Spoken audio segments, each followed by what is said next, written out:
সুধী দর্শক, প্রতিবারের মতো আমি সখী আপনাদের সামনে উপস্থিত হয়েছি তবুও ভালোবাসি গান অনুষ্ঠানটি নিয়ে।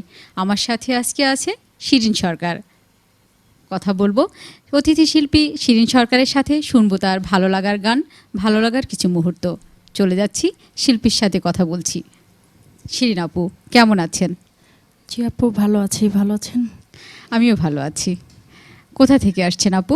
আমি ময়মনসিংহ জেলা ভালুকা থেকে আসছি।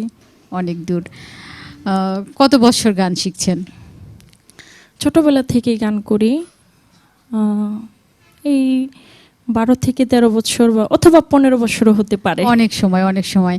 তো আমরা এখন কি গান শুনবো আপনার কাছ থেকে? এখন আমি সাধক মনমোহনের লেখা একটি গান করব। আচ্ছা, কথায় না যে গানে চলে যাই। আচ্ছা, থ্যাংক ইউ আপু।